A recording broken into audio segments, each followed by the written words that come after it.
Today we have a special video. If nothing else, it's going to be unique. And I'll be completely honest, this idea sounded a lot better in my head than it's shaping up to be right now. But nonetheless, today we are going to be cracking my Wemby rookie card PSA 10.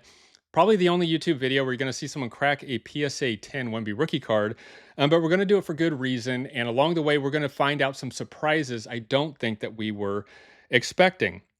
And I'm also going to start the video in a way that I didn't expect to, because I have a mirror right there and I can see how ridiculous I look, and memories came flooding back because this isn't the first time I look ridiculous like this. See, back in January of just this year, I had made the decision that I wanted to get back into the sports card hobby and collecting sports cards after a pretty long hiatus. And it was when I was moving stuff of my brother's from my mom's storage unit to my storage unit. See, my brother had passed away.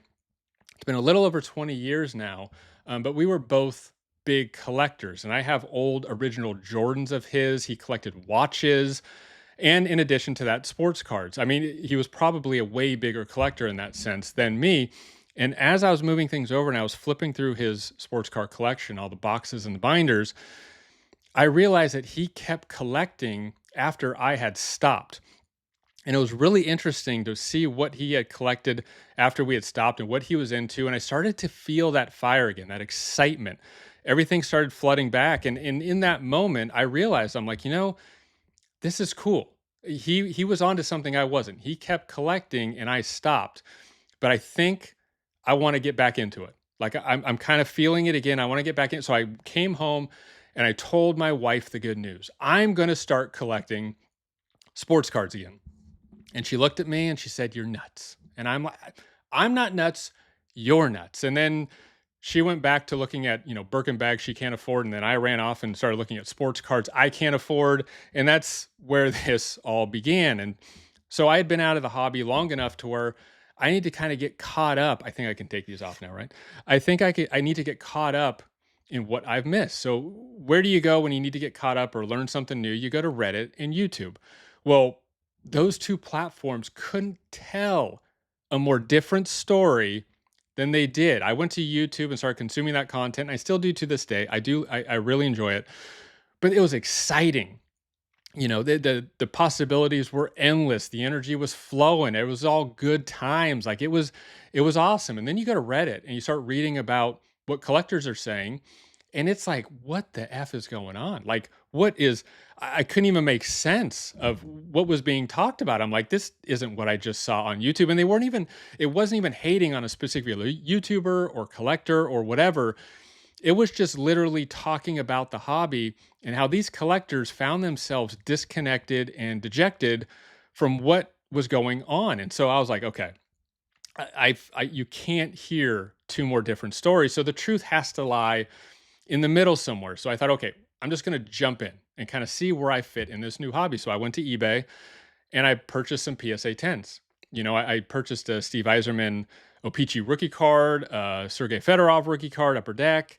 I got some Gretzky's from the 90s, when he was on the LA Kings, all PSA 10s. And I was like, okay, this is a good start. This will at least get the ball rolling, like get me into it. So the packages showed up and I was excited. I was expecting to basically feel another level of excitement when I pulled these out and we're actually holding them rather than just seeing them.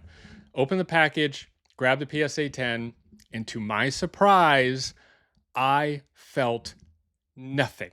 Literally, I felt nothing. There was no excitement. There was no energy. There was no connection. I couldn't. It was so far from what I remember sports card collecting to be, or just if you're collecting anything in general. Like it was so far from that feeling, I was confused. So I thought to myself, and I'm like, okay, maybe the only thing I could think of was I wasn't the one to get the grade. Maybe buying a PSA 10 of a card that I didn't get the grade, maybe that was the disconnection. Maybe I was not involved in the process. There was no ownership of it. So even if it was a PSA 8 or 9, maybe I would enjoy it more than just buying a PSA 10. So what did I do? Well, it made sense to me at the time. There's a grading company in Canada called KSA. Now, their KSA 10s were selling for less than like the PSA 9s, and probably for good reason. They probably don't have the strict standards and they also don't have the brand recognition. But I thought to myself, you know what? It's better to buy those than raw off eBay because I can't inspect the raw card. That's tough. So I bought some KSA 10s of some old Gretzky's. I have them here. Gretzky's back, in the 80s when he was on the Oilers. So I bought some of those and I got those in. And I was like, the plan was I'll crack the KSA 10s, I'll resubmit a PSA, whatever the grades are, doesn't matter. I'll have ownership. All will be, hunky dory, and I will continue on the path and be a part of this hobby. Well, I put on the goggles. Where are my goggles? I put on my goggles. I got my utensils. I got my crackers. I got my screwdrivers. I cracked all the KSA slabs. And as soon as it was done, I just looked at the damage. I mean, just plastic strewn everywhere. I saw the raw cards just sitting in penny sleeves. I could only imagine what I look. Now I know what I look like. I can see myself in the mirror. I only imagine what I look like with these goggles on, with all these utensils. And I just felt defeated. I knew in that moment I was done. I can't wrap my brain around where this hobby is right now. And I can't find my way into it to find the enjoyment. Like, this isn't what I wanted to get back into the hobby for. It didn't make sense. I mean, truth be told, these cards and these sleeves feel better to me than the PSA slabs do. I don't 100% know. I think I kind of figured it out once we cracked this PSA 10 and kind of put things in perspective. But I didn't feel, I just went from extreme high to an extreme low, knowing that in a short 4-week span, I went from, I'm going to get back into this. This is going to be awesome, to I'm not, I'm done. I'm 100% done. I can't understand this. And then a couple days later, I was sitting on the couch and I just remember a thought coming into my head. I think I could take these off again. A thought coming in my head. I wish sports card had NFTs. I wish they had NFTs because it would solve all these problems. And I've never collected an NFT in my life. I've never gotten to the point where I even thought of collecting an NFT in my life. I know about them. I follow them. I own Bitcoin. I get the technology, but I just never gotten to that point. I don't even know where the thought came from. So I went to Google, and my hope was, when I Googled sports card NFTs, I was going to read a story about how one of the companies was thinking about doing these in the future. So maybe I had something to hold on to. Like, okay, I'm not doing it now, but in 5 years when this company does NFTs, I'm all in. Well, I Googled it and I found what we see here on the screen, the Panini Blockchain. This is my Wemby rookie card NFT on the Panini Blockchain. And to be honest with you, when I first came across it, my first thought was, it's a scam. This is probably like borderline infringement. Like, I don't, some blockchain technology is going to take your physical card and turn it into an NFT, or I didn't know.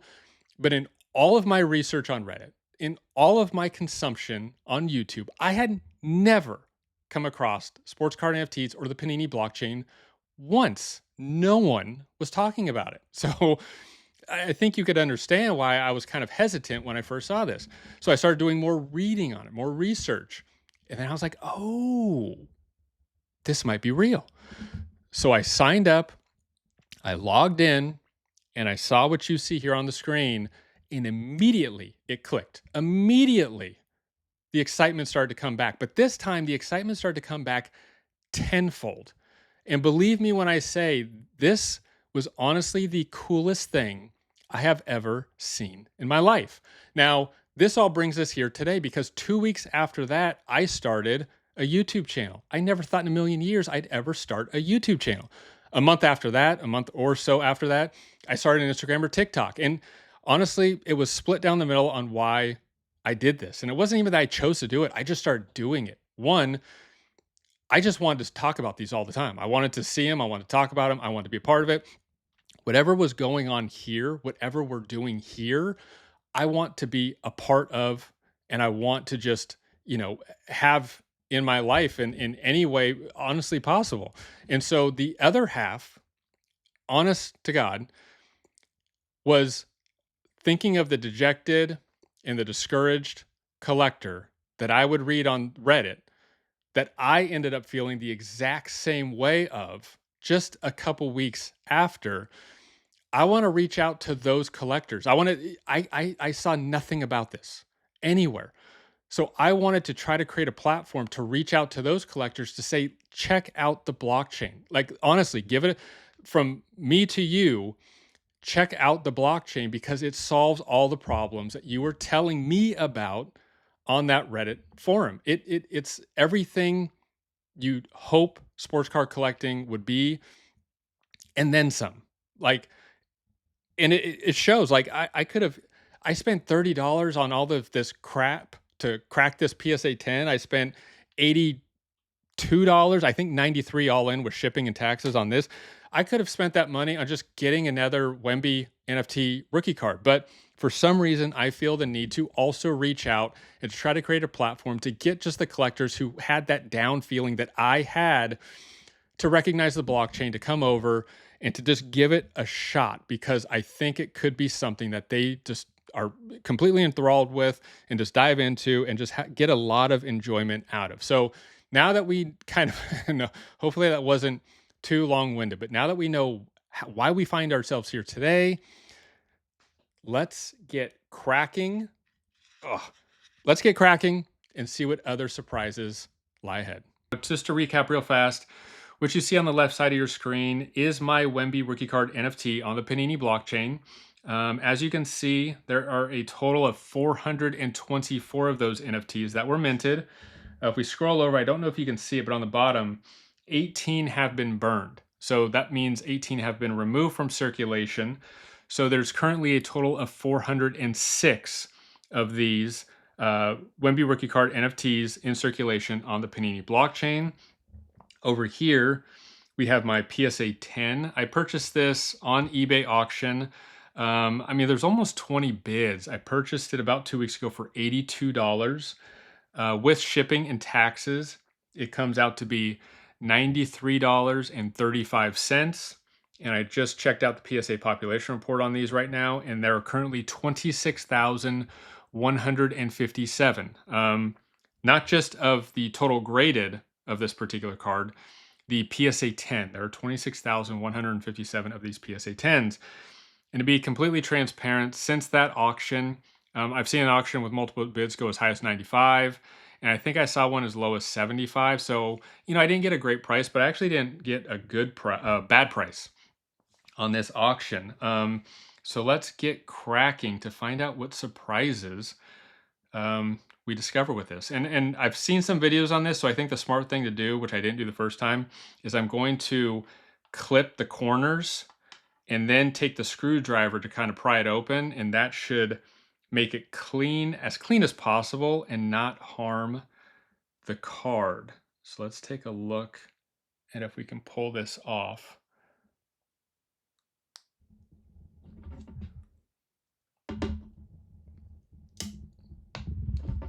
Okay, let me try. We cracked it. Let me try one more time, but more in the corner.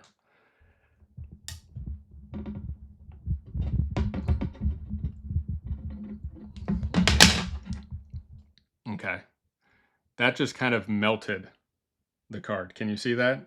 It didn't really crack it. It melted it. Let me try this. I think I saw one where it did this. Kind of cracked it from the side right here. Let's try that.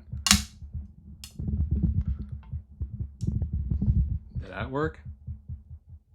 I mean, we're kind of getting somewhere. Let me try this side. Maybe we can get it from this side.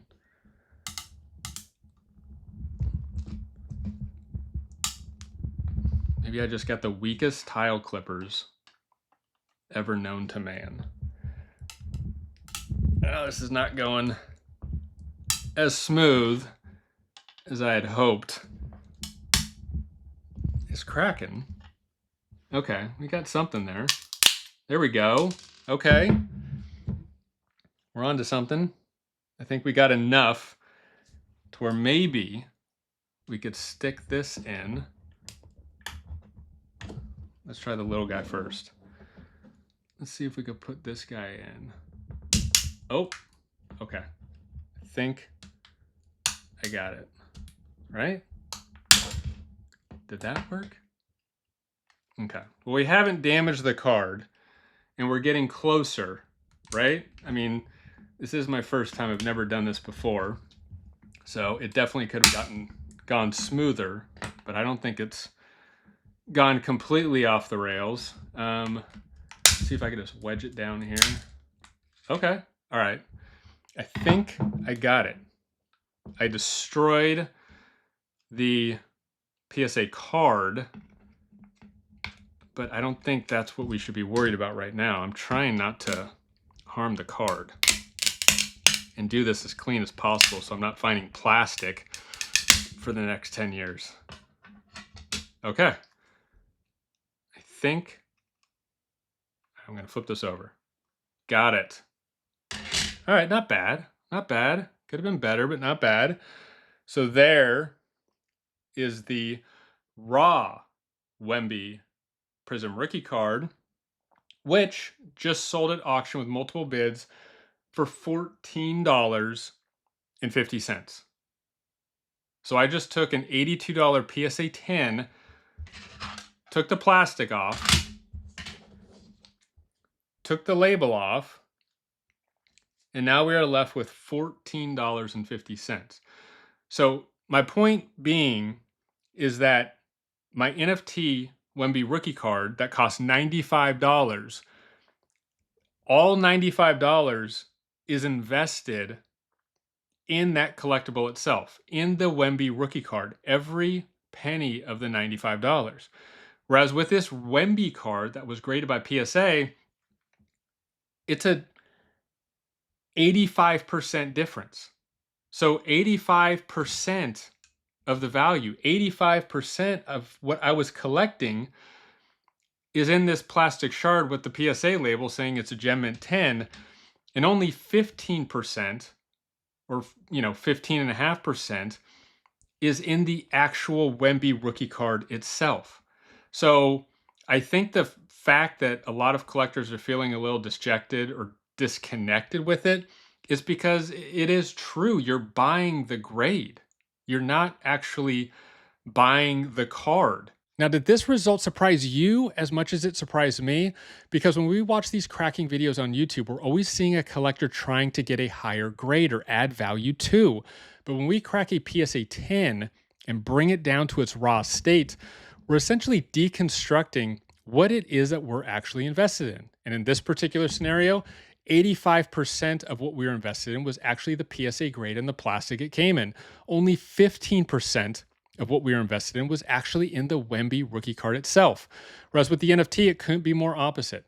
Every single penny invested is in the actual Wemby rookie card NFT itself. Now, if you're wondering why I'm comparing this NFT that has a population of only 406 to the base Wemby rookie card PSA 10 that has a population of over 26,000, well, there's a good reason for that. This is actually the least scarce version of the Wemby rookie card on the blockchain. So essentially, it is the base rookie card on the blockchain. But I get where you're going with this. It's probably more comparable to the silver Wemby rookie card in the physical world. So let's take a quick look at that. So here we are on the PSA Pop report. And as we can see right off the bat, for the base PSA 10 that we just cracked, there are 26,157 of these. So if we want to compare it to a parallel that's probably more similar, let's check out the silver, because it probably is, even though on the blockchain it is the least scarce, so it also acts as the base. But with the silver, well, we can see that there's 4,724 PSA 10s of the silver. So there's still over 10 times the circulation of the silver as well. And if we go to eBay, we can see that there was a recent auction of multiple bids, 10 bids, sold a PSA 10 silver Wemby rookie card just yesterday for $842. So again, I'm going to shed light on the Panini blockchain. The Wemby NFT has 1/10 the circulation for also 1/10 the current price. So not only are we dealing with something that's far more scarce, we're also at least at this moment in time, dealing with something that's also far cheaper than what you're getting in the physical world. That, again, it doesn't necessarily add up to me. Now, let me take it one step further before we wrap up this video.